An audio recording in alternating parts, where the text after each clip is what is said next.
Good morning. This is Karen Guzman, Grupo Energía Bogotá's Investor Relations and Financing Officer. Welcome to Grupo Energía Bogotá First Quarter 2024 Financial and Operating Results Conference Call. The results reports were published yesterday and are available on our website for your reference. Please note that this conference call is being recorded. As per the proposed format for our calls, we will start with an overview of the quarter's results and the main developments in the economic and industry environment of the countries where we operate, followed by the group's financial and sustainability milestones. At the end of the presentation, a Q&A session will follow. We invite you to register with your name and the name of the company you represent so we can identify you during this session. In the top right-hand corner of your screens, you will find a question and answer section for you to write your questions at any time, or you can raise your hand at the end of the session if you would like to ask your question live.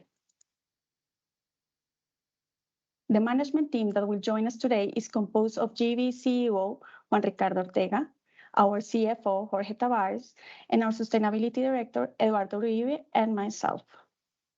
Juan Ricardo, you may begin. Good morning. It is a pleasure to have you here at the Grupo Energía Bogotá First Quarter 2024 remarks. Thank you, Karen, and everybody. You are most welcome back. Grupo Energía Bogotá continues to have significant, robust results. We are extremely positive on what is being accomplished, and I want to briefly give you some facts on how the group is performing so far. We generated 1.9 trillion pesos in revenues, the adjusted EBITDA of 2.1 trillion pesos, and a total net income of 788 billion pesos. The general shareholders meeting held in March the 26th had the representation of 96% of the company shareholders. Among other items, the Assembly approved the distribution of 2.3 trillion pesos in dividends, corresponding to 251 pesos per share. The adjusted EBITDA for the quarter showed a decrease of 17.6% versus the same period 2023. This is mostly explained by Enel's 25% decrease in EBITDA, and that was presented last year, and is mostly due to Wimpeche's impairment and the loss of a lawsuit in Costa Rica. So this is already been mentioned in previous presentations. In terms of the sustainability and corporate governance, there are some positive news. I would like to highlight the following points. The Shareholders' Assembly approved the election of new members of the Board of Directors, ratifying 3 members and electing 6 new members. This guarantees a continuity in the strategic plan, and it shows the strength of the group's corporate governance. As a new member, we have the new Secretary of Finance, and the district is demonstrating its responsibility in the management of the company and its commitment to its corporate governance. We have a good news from the point of view of our social responsibility. We launched the Enel Enlazanet pilot program. It is an initiative to bring fiber optic internet through the ingenious use of the available infrastructure, and that allows us to provide internet approximately to 4,000 children, 60 teachers from 10 educational institutions in the area of Riohacha. This is going to be continued further, and we just got the news yesterday that we're going to be using the government's program taxes per projects and continue the growth of Enlazanet in La Guajira. We also obtained a score of 4 out of 4, that is outstanding maturity level achievement, the highest results in general consolidated sustainability levels according to the annual measurements made by Corfi Colombiana. And we also announced the inauguration of a new solar generation plant of our subsidiary in Electrodunas. This is going to be in Lipata, Peru. It is small, just a capacity of half a megawatt. It has already tracker systems that automatically redirects the 268 panels towards the sun and maximizing solar energy collection. The radiation has been higher than expected, which clearly shows the potential for the growth of solar generation in the south of Peru. The project represents also an approximately annual reduction of 214 tons of CO2 as part of our commitments in sustainability and is equivalent of planting almost 10,000 trees. And on the next slide, we want to give some good news regarding El Niño. The issue has been finally normalized. The Ministry of Mines and Energy declared that the phenomenon has been overcome, and the Institute for Hydrology, Meteorology, and Environmental Studies in Colombia has announced the gradual increase in rainfall, which is expected during the months of May and June in the departments where the reservoirs of electricity had been significantly diminished. In Colombia, the situation of El Nino is reflected in the rebound in the demand of natural gas. That is good news for our subsidiary TGI, with an increase of 31% year over year, as well as an increase of around 85% in the energy spot prices when comparing with average prices in 24 versus 23. In this regard, I would like to point out that the group's exposure through its not controlled subsidiary Enel has probably caused an impact on Enel's results due to the higher prices that they had to pay in the month of April and the lack of water for them to generate electricity in those months.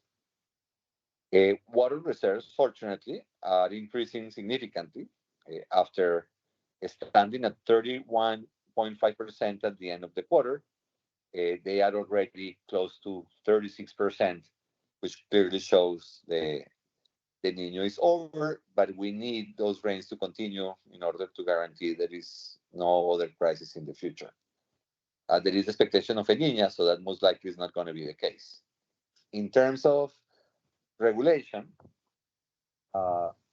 we've been lacking a full operational track, and that has been one of the main concerns in the sector. There is a legal lawsuit that was forcing the government to appoint those members, and the Council of State upheld that lawsuit, and the government has the mandate to appoint the 6 members of the CREG on permanent basis. That is absolutely critical for the group because there is a lot of regulation that is being stuck for the last year.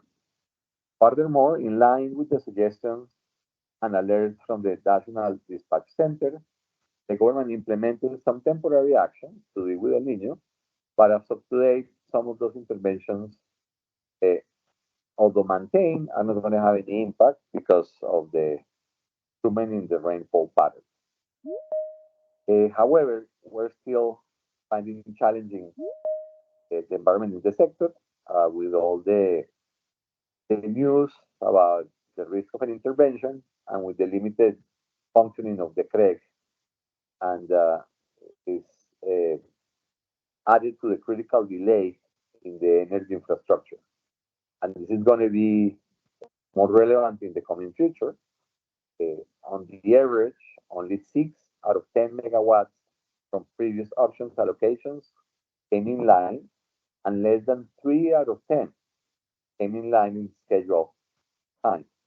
And the same is happening with the transmission projects that, because of delays in the licensing and social opposition, have not been concluded. The company's regulatory team, in coordination with our subsidiary Enlaza, is in constant active conversation with the government, I'm included, and other agents in the energy chain. And we're mostly concerned about how to guarantee the supply on 2026 in the area of Bogota, its north and western parts of the city. Uh, Regarding the other countries, in Peru, there is some impact because of El Nino. There is a decrease in thermoelectric generation of around 140%. This is in line with the behavior of El Nino. This is phenomenon in this country characterized by higher rainfall in the northern region, therefore higher operation of the hydroelectric plant. And in this sense, the average production of natural gas in the first quarter of 2024 decreased 7.1% compared to that recorded in 2023. The Peruvian Multi-Sectoral Commission for the National Study of El Nino reported the beginning of April that the phenomenon has weakened, so its status has changed to not active. Line neutral conditions are expected until May, followed by weak fall conditions between June and July. The monthly economic activity indicators in February grew 2.8%, little improvement over last year. However, the fishing sector, which is critical for Contugas, contracted 31%, given the slower progress of the second and showy fishing season.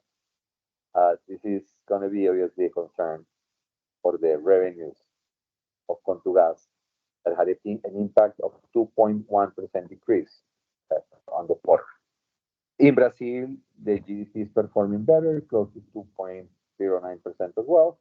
The national broad consumer price index continues at a low level. This is accumulated in April of 1.8% and a 3.69% annually.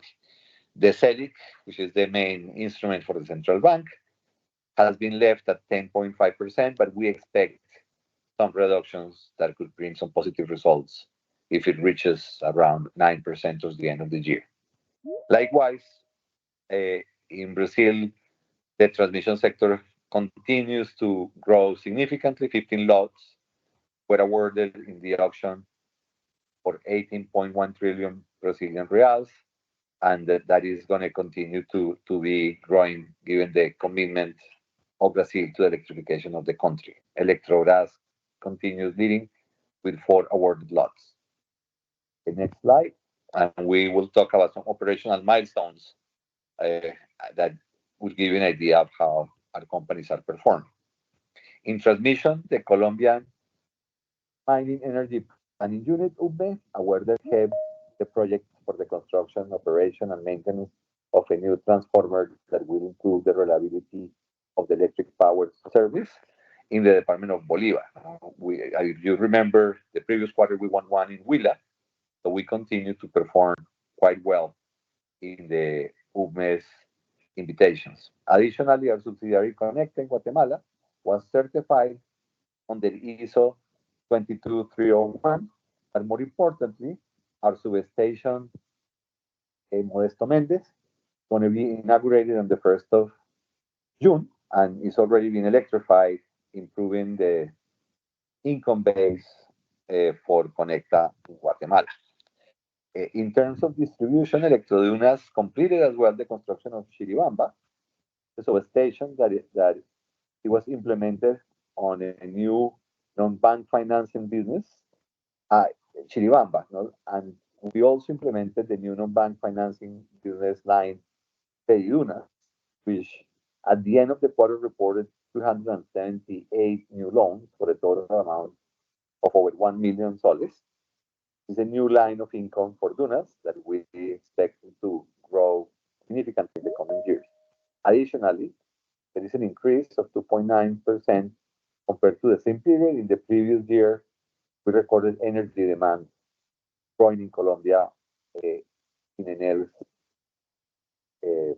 customer base. In generation, during the first quarter of the year, Enel Colombia inaugurated the largest solar farm of the country, La Loma. This is close to 200 megawatts, and it started commercial operation of El Paso, which is a solar farm that is being installed for over a year and has a capacity of 86.2 megawatts. And it recorded 84% availability of its energy generation plants. In the operations in the gas chain, although El Niño clearly improved the results for TGA and it increased 0.9% versus the first quarter in 2023, and it's because of the intensive use of the thermoelectric generation in the first quarter. The biggest contrast is the decrease in the average volume. We've been losing participation, and it's mostly due because of the imports by SPEC are were investors in Promigas.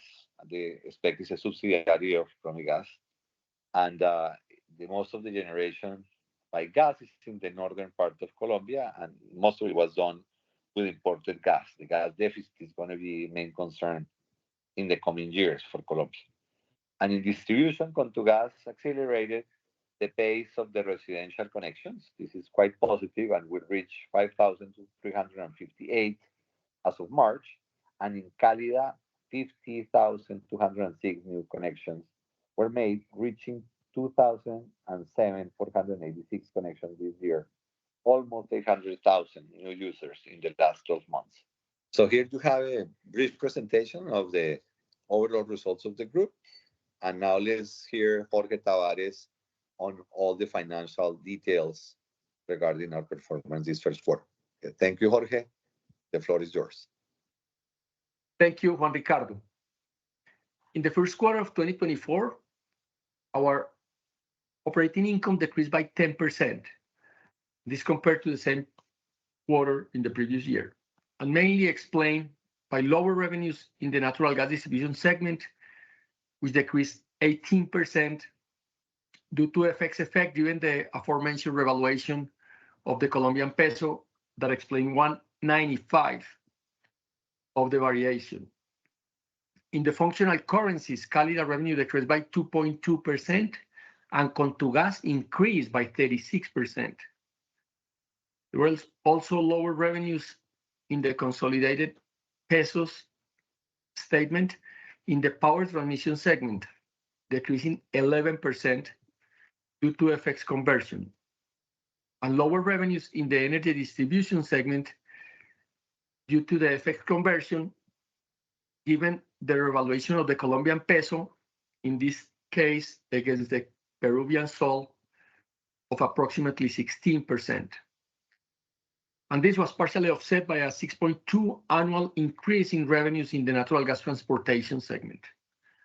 Operating costs for the quarter decreased by 15% compared to the same period of the previous year, mainly thanks to lower cost in the natural gas distribution segment, decreasing by 21%, which were mainly explained by the appreciation of the currency impact, which accounts for 85% of the decrease, and lower costs in the energy distribution, decreasing by 18%, again as a result of the FX conversion effect, accounting for 88% of the decrease.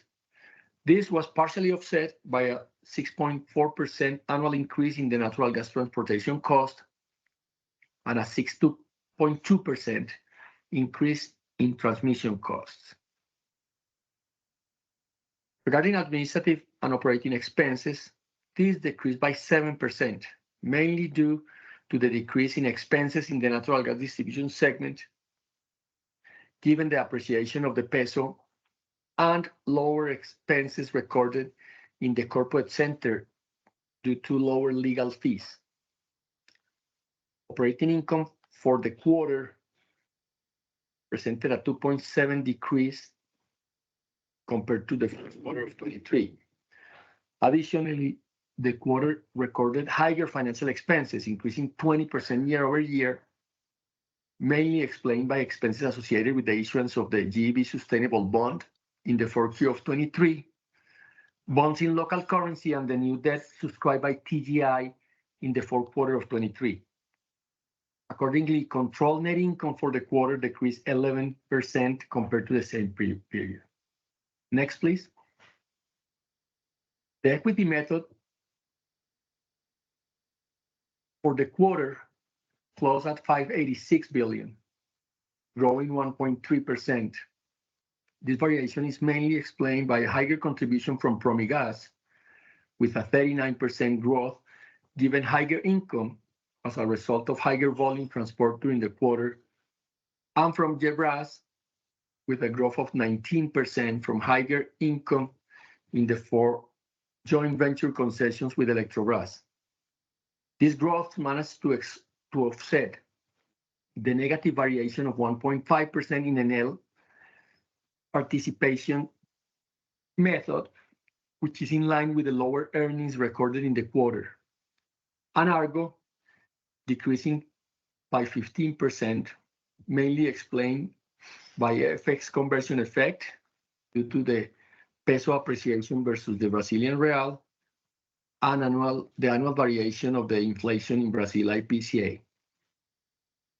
Additionally, the CAPEX executed for the quarter amounts to $91 million equivalent, where $50 million correspond to Transmission Colombia and $22 million in Cálida. In the Colombian transmission branch, the CAPEX was mainly allocated to the Sogamoso, Colectora, and Refuerzo Suroccidental projects.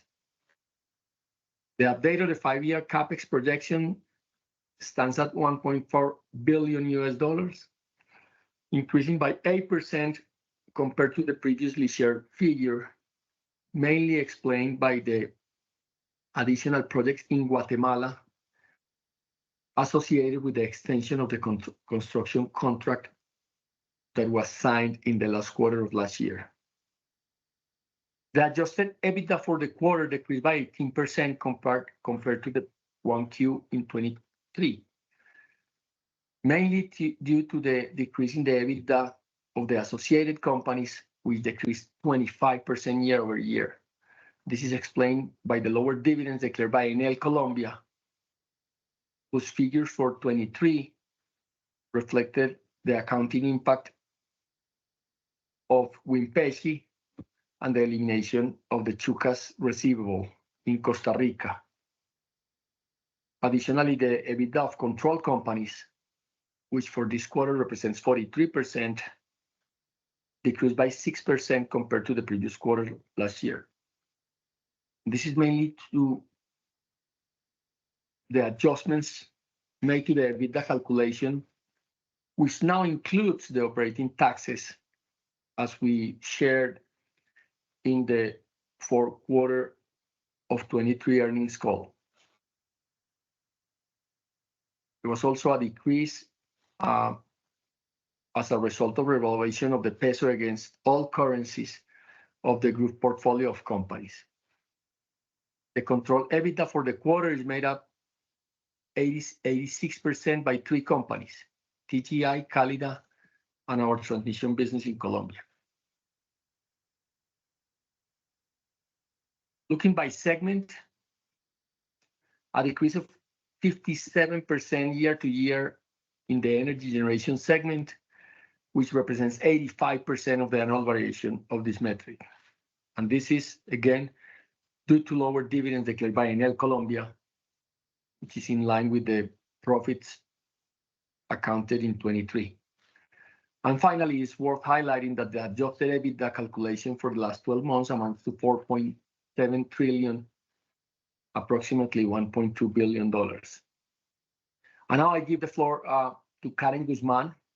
We'll talk about the portfolio of debt and the actions we're taking to secure new debt. Go ahead, Karen.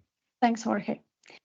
GEB's consolidated debt amounts to $4.8 billion, with a similar distribution between GEB and its subsidiaries.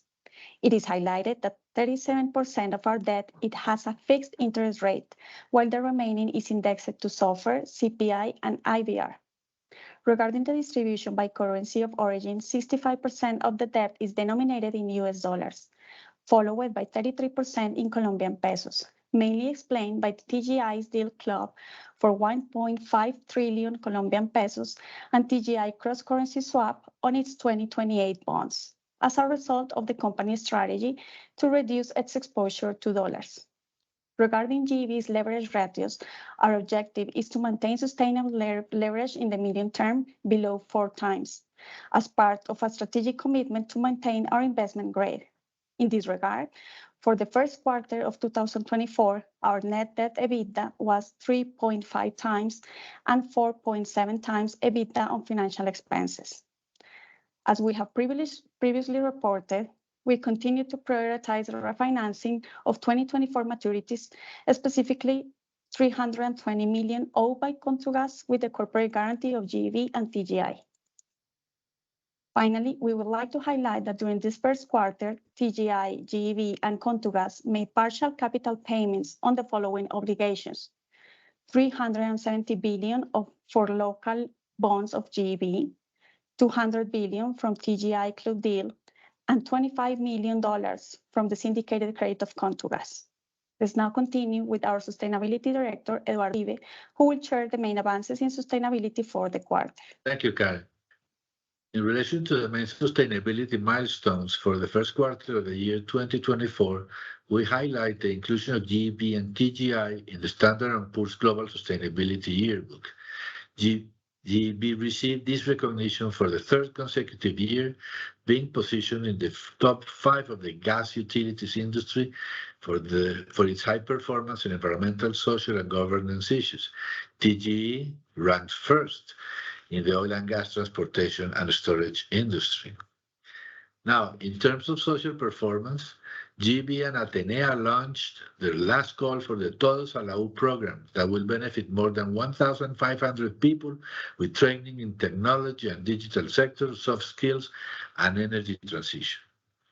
TGI completed the delivery of 42 interactive solar classrooms in the departments of Antioquia, Bolívar, Cesar, and Valle del Cauca.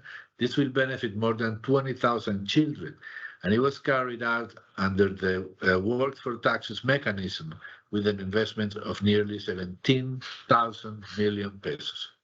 And last on its part, agreed on more than 300 social investment initiatives with ethnic communities in the Colectora project in La Guajira, Colombia. This will benefit more than 23,000 people for 199 indigenous communities. And finally, the social investment of GEB and its subsidiaries amounted to nearly $1.6 million and benefited more than 29,000 people. The group was able to leverage resources for social projects for about $300,000. In relation to environmental performance, we highlight the publication of the Climate Change Management Report of GEB and its controlled subsidiaries following the recommendation of the Task Force on Climate-Related Financial Disclosures Framework. The IDB financed Cálida for the development of a pilot project to explore the viability of biogas in the Norte Chico area in Lima. And also we highlight the investment of GEB and subsidiaries in environmental projects for nearly $1.27 million. Having said this, I give the floor back to my colleague, Mr. Jorge Tavares, for the final remarks of this presentation. Thanks, Eduardo. Before moving to Q&A, I just want to summarize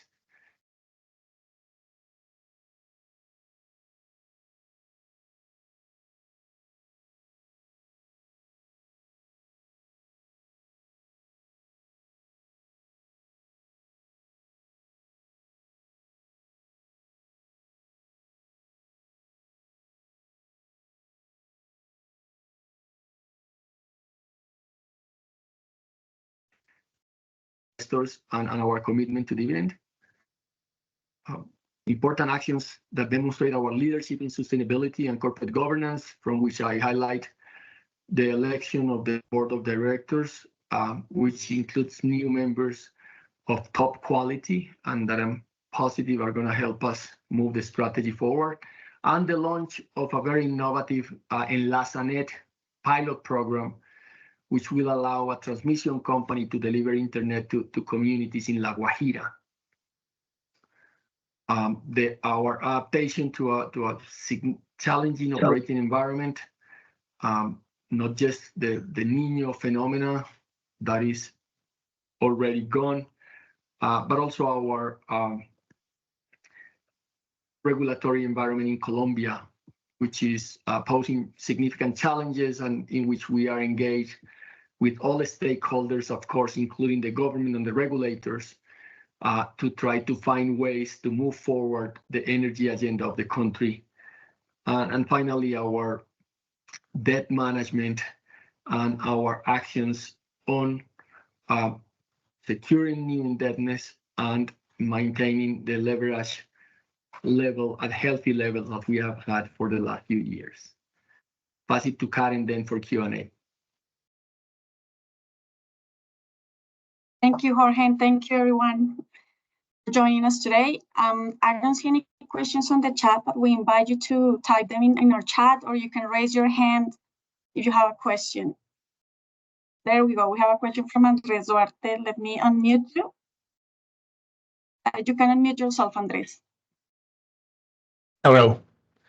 Thank you for taking my questions, and the best of luck for this year's results. So I have 3 questions. The first one is related to future gas imports from Venezuela. The second one with power distribution, and the third one with the share of currencies in income and EBITDA.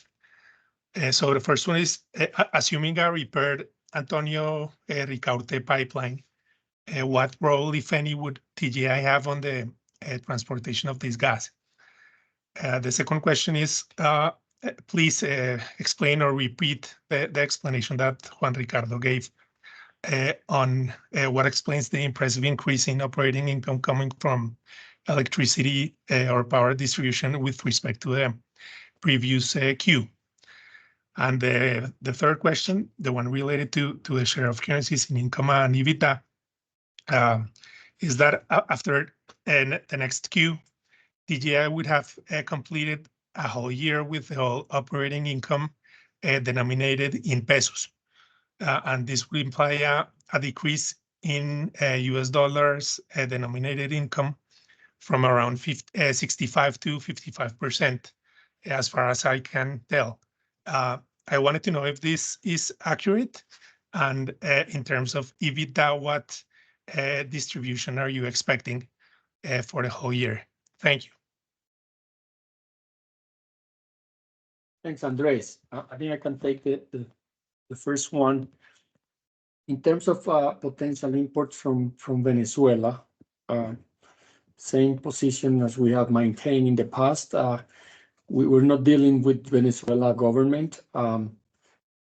This is a government-to-government interaction. But if they manage to both negotiate commercial terms and resolve the technical issues on the Ricaurte pipeline, the only way to get this gas to market in the center of the country of Colombia is the TGI system. So we see an upside from the TGI if gas is imported from Venezuela. Clear concerns about reliability, about cost, but in any case, if something comes to Colombia, it will have to use our system. I got a difficulty understanding the second point. I don't know if Karen has that, and the third question either. I couldn't get that very well. The second one is that there's around the 26%, as far as I can remember, of an increase with respect to the previous quarter in operating income coming from power distribution. So I wanted to know what explains that increase, if possible. And the third one? And the third one has to do with the share of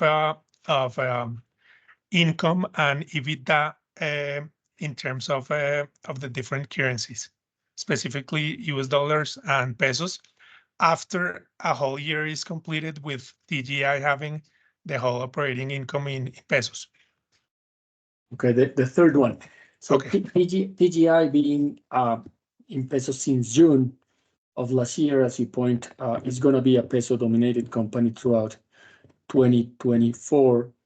And when we account our total EBITDA of 48%, we expect to be US dollar based. This is coming down significantly from the more than 60%, around 60% that we used to have. But we also adjusted our balance sheet and now have much less US dollar exposure in our debt. So TGI, when specified to minimize foreign exchange risk, they hedged the 2028 bond, what was left, about $500 million.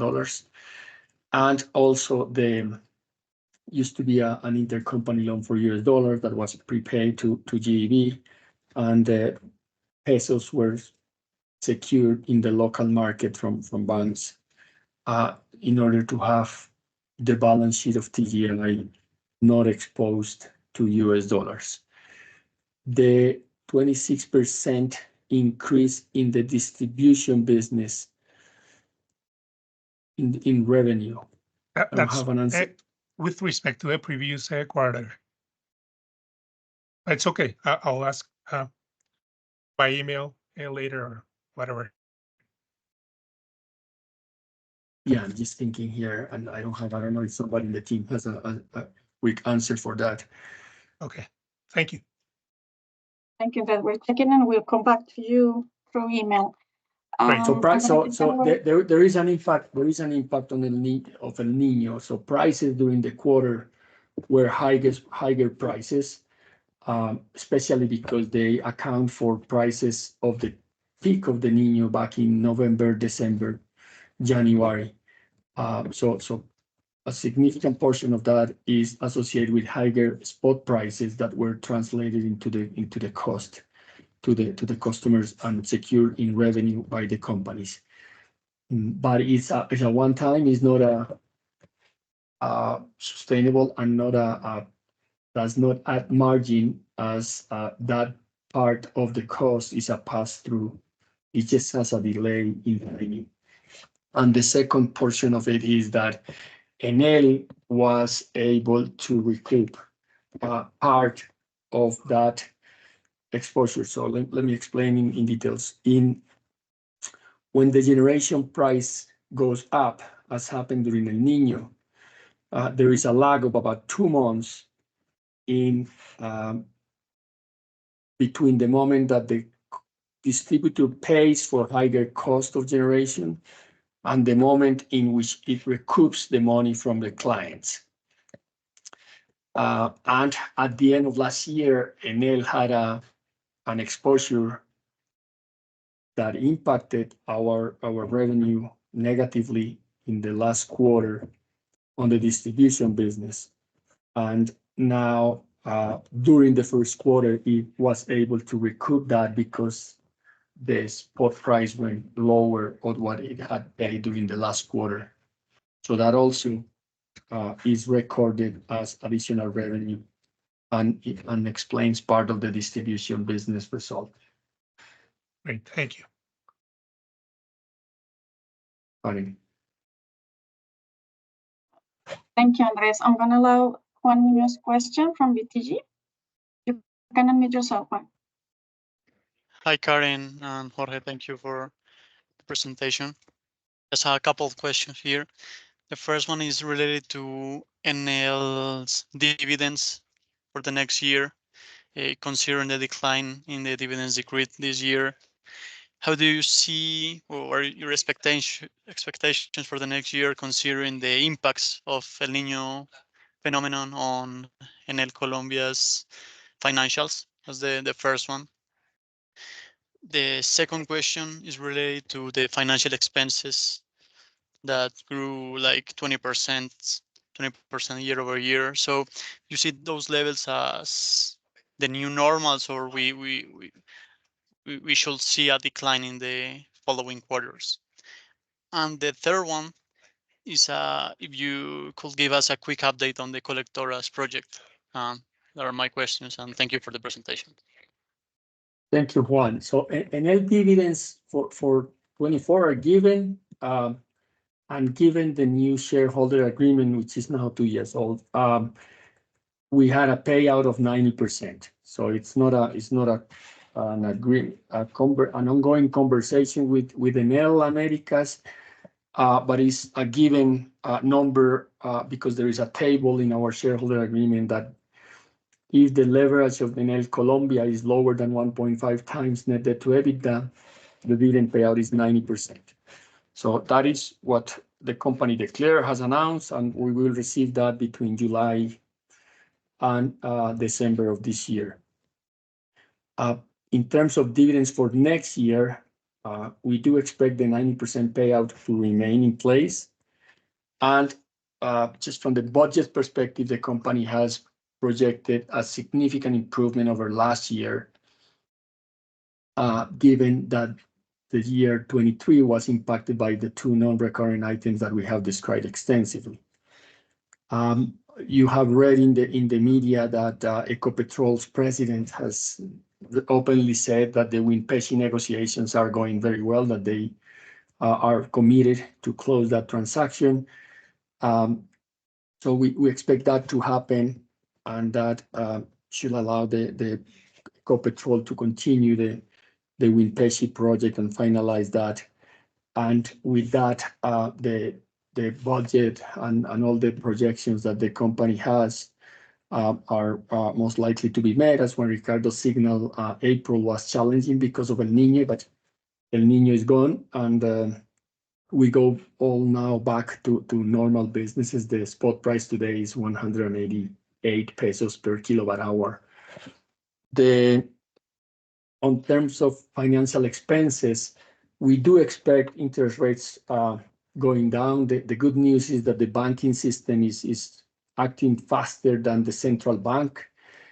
And this is not by any means a critic to the central bank. I don't get involved into their dynamic, but clearly the IBR and in general, despite some volatility associated with the international rates, the IBR is going down, and we expect the financial expenses at the end of the year to adjust. As Karen mentioned, only about 32% of the debt is fixed. So the rest of it is going to be adjusting during the year, especially the new loan at the TGI level that mentioned. That's a significant portion, although it paid down 200 billion, still 1.2 billion pesos. That is going to reprice every quarter here as we move along, and our debt also will be repricing. And the CPI is also going down continuously now for 13 months, and that also, when we reprice the inflation index debt, will help us on the financial expenses. Colectora. So we are expecting the environmental license for Colectora in the next few days, if not weeks. We have submitted all the information required after the announced closing of the 235 previous consultations. And on the south part of the Colectora project, we're making progress very fast. I think it's more than 45% complete by now and going at full speed. So as soon as we get the license, we will start the construction of the north part of the project and move forward that. So we will announce, of course, as soon as we get the environmental license in the next few days. Thank you, Jorge. We have a question from Cepalina from Evely. Hello, thank you for taking my question. Do you have some net debt EBITDA target range? I think it was mentioned in the call already, but I missed it. Thank you. No, yes, we value being investment grade. We're committed, and we think that given our shareholder base and the city being a main owner of the company, maintaining investment grade is what give us more flexibility and to secure debt and also to have it on an efficient cost. So we combine that conservative view with the rating agencies' views, and we think it's sustainable for us maintaining the ratings we have, the investment grade rating, if we have a net debt to EBITDA below 4 or at most 4 on a sustained basis. So if we go up or down from that, or at least if we go up from that, we will adjust very quickly, which means that today at 3.5, we have about $600 million of acquiring of firepower to acquire companies and keep implementing our non-organic strategy. Karen. Thank you, Jorge. We have a couple questions from Sebastián Gallego from Ashmore. Hello, thanks for the presentation. First, can you elaborate on the expectations of dividends to be received by subsidiaries in 2024? How about the dividends expected to come from Brazil mentioned in the prior call? That's the first one, if you want to take that one. The first one is dividends received from subsidiaries. Yes, expected in 2024, and I can help you with the number. We're expecting 1.9 trillion pesos, even though right now there's only been 1.2 trillion pesos being declared by the subsidiaries. And regarding Brazil, dividends that haven't been already declared, but we're expecting some dividends from Argo as well next year. The Argo, the dividends from Brazil, that has evolved recently. The company Argo has a good cash position, and given the capex profile and the capex needs that the company has, which is a very low capex profile, we are expecting to have the board of directors of Argo, and we have already agreed with Redea, our partner, to advance a dividend that we have been talking about for next year. So for GEB, I will expect around $50 million equivalent to be received from Argo during 2024, which was not in our original budget, and that's a positive development. And Karen mentioned the dividends we are planning to receive from subsidiaries. The only one, I think there is only one subsidiary left to approve internally the dividends, but yeah, in general, we're maximizing the dividends that we can receive based on the net profit of the companies, and all of them are able to pay a significant portion of the net income. The only case in which we were conservative was at TGI. I think at the end we distributed about less than 60% of the net income, and that's because some of the net income of TGI was associated with a non-cash event, the non-recurring non-cash event about the associated with exchange rate profits, and we conservatively did not distribute that as part of our cash dividend. Thank you, Jorge. The second question from Sebastián is, can you provide an update on the company's appetite for M&A this year? Sure. So we continue, as I mentioned, we think we have financial capabilities, and fortunately in this business we see a lot of potential opportunities. So currently we're actually considering 3 potential acquisitions in the countries in which we operate, maintaining the same businesses in which we are. We cannot provide more details in order to make sure that we can execute smoothly the transactions. I don't think anything is going to be announced in the next couple of months, given the maturity, the stage at which the acquisitions are. A couple of them are moderate in size. There may be one that be bigger in size, and more relevant, more material for us. But nothing that we can say now that is 100% sure. We maintain discipline in the way we evaluate the potential targets. But just to confirm that, yes, we are seeing some interesting opportunities that we're working on. Karen. Thank you, Jorge. And the last question from Sebastián is, what is the outlook for regulation in Colombia following the peak of El Niño? When can we expect final solutions for pending matters at TGI? Thank you, Sebastian. That's very critical. So I think it cannot pass without being highlighted the strength of the power generation system in Colombia.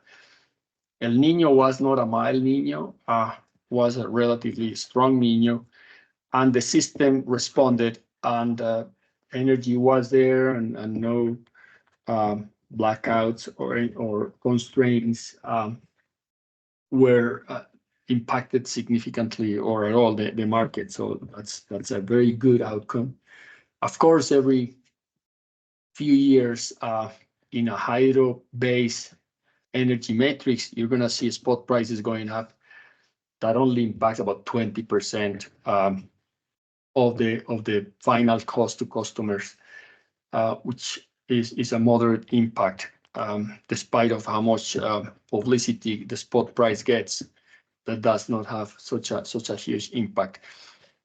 So the energy matrix responded very positively to a demand of the energy system, which is not just associated with less rain, but as we have seen, with a very important increase in demand. When there is more, when in the Niño season there are higher temperatures and demand for electricity to make people more comfortable and to facilitate their lives gets higher. The regulatory agenda is the most challenging issue we're facing, and as you point, TGI is the more exposed.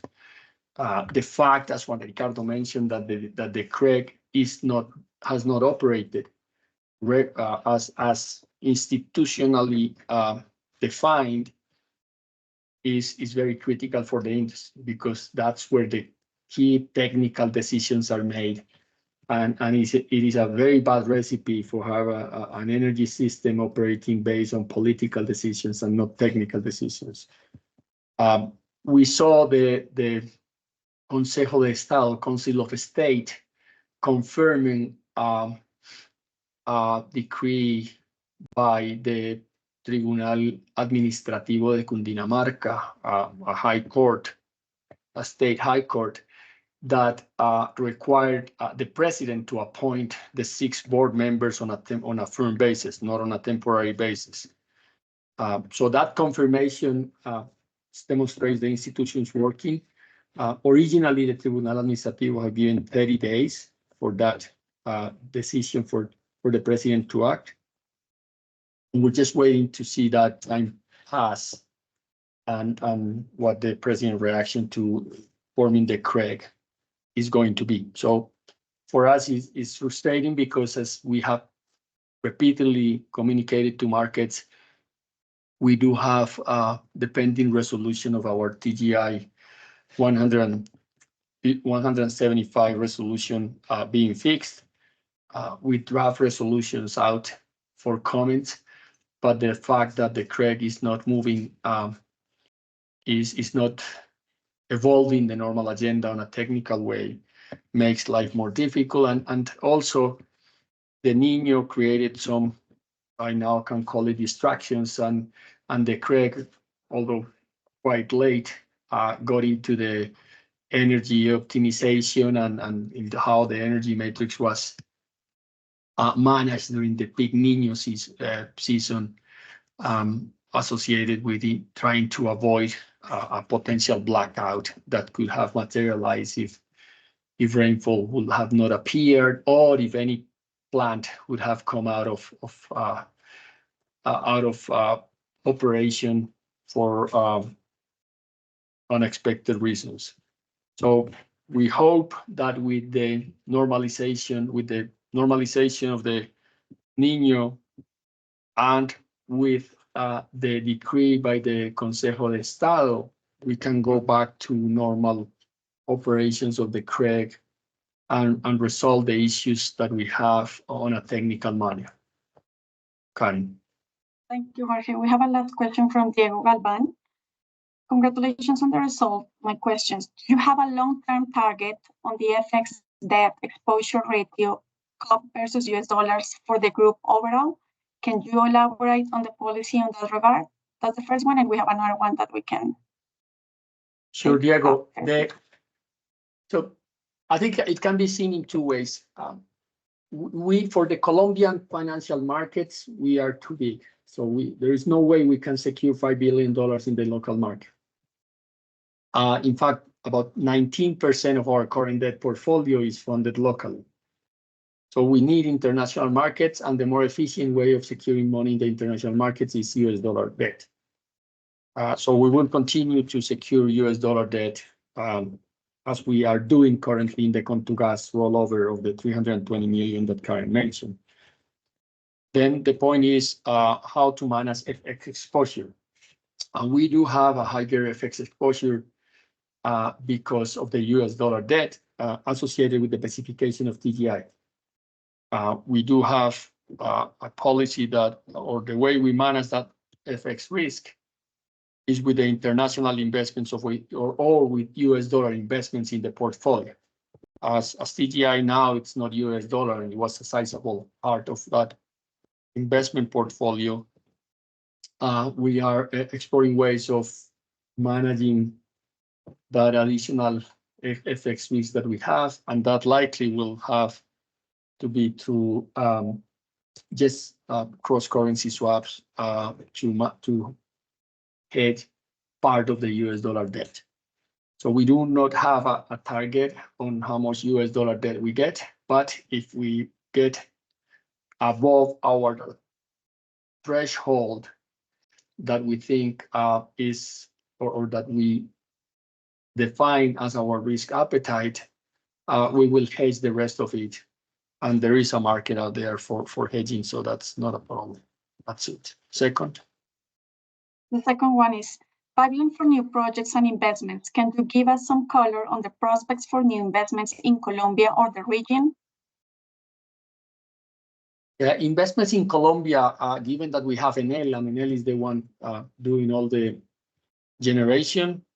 So they are very active in pursuing more solar projects in different parts of the country, including on the Atlántico cluster has proven to be quite successful for them. They have the Guayepo 1, Guayepo 2, and Guayepo 3. There is a potential project called Atlántico, which account for more than 1,000 megawatts of new capacity. So Enel is pursuing a lot of projects. Enel secure about 25% of the reliability charge auction for 27-28 that the government put out for auction a few months back. So that's another important portion of the generation portfolio that Enel is pursuing. And what is left then is for us transmission. So we're focusing on moving forward our transmission projects. We're in this and next year peak projects in terms of our CapEx profile. Really challenging in terms of securing all the environmental permits and all the clearing up the ability for us to continue transmission lines that have been in construction for a long time or a long delay and are badly needed for the Bogota area.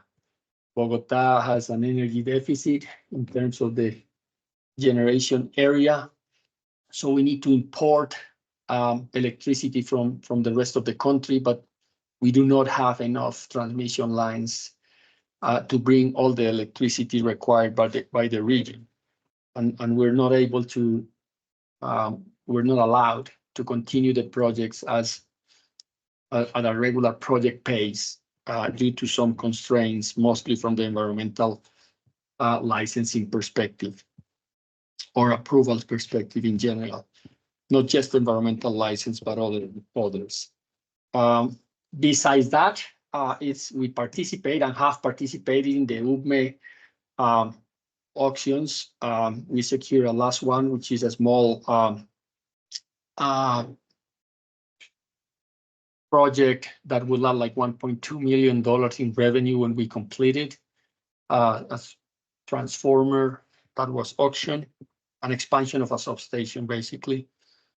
And we are interested and will continue to be interested in if the UBME puts more auctions into play for us to participate.